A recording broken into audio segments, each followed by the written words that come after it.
વિજ્ઞાન કુતૂહલ ધોરણ 6 પ્રકરણ 3 ઉચિત આહાર સ્વસ્થ શરીરનો માર્ગ કોષ્ટક 3.1 એક અઠવાડિયામાં સેવન કરેલા પદાર્થો દિવસ અને ખાદ્ય પદાર્થ આપણે 3 પાર્ટ પાડી દીધા છે સવાર બપોર સાંજ સોમવારે શું ખાધું છે સવારે દૂધ ટોસ્ટ બપોરે રોટલી શાક દાળ ભાત હાંડવો સાંજે મંગળવાર સવારમાં ચા બ્રેડ બટર ખાદ્ય પદાર્થની અંદર પરોઠા છાશ અને બટેકાનું શાક સાંજે સૂપ અને સેન્ડવિચ એ જ રીતે બુધવાર ગુરુવાર શુક્રવાર શનિવાર અને રવિવારનું મેનુ તૈયાર કરેલું છે એક અઠવાડિયાની આપણે એકત્રિત કરેલી માહિતી છે એમનું અવલોકન કરી અને આ કોષ્ટક લખેલું છે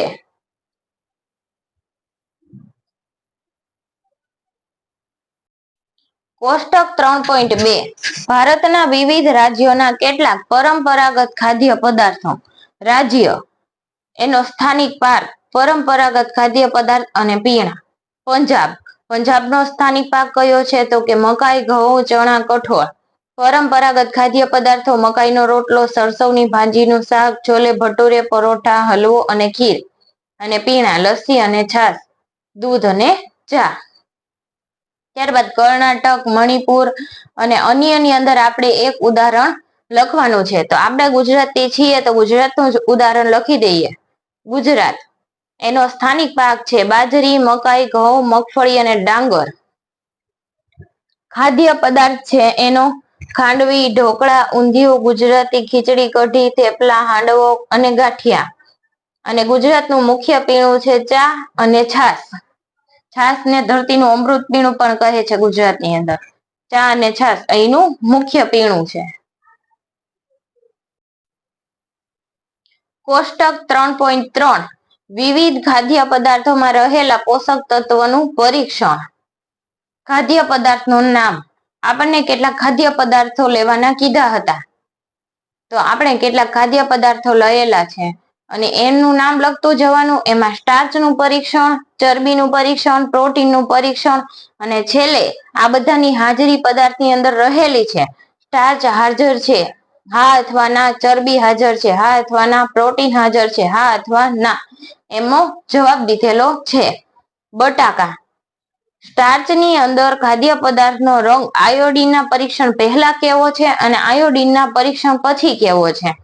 તો બટાકાનો પહેલા રંગ છે પીળો અને પછી છે ભૂરો અથવા કાળો ચરબી પરીક્ષણની અંદર જોઈએ તો એનું અનુમાન છે ના અને અવલોકન પણ છે નથી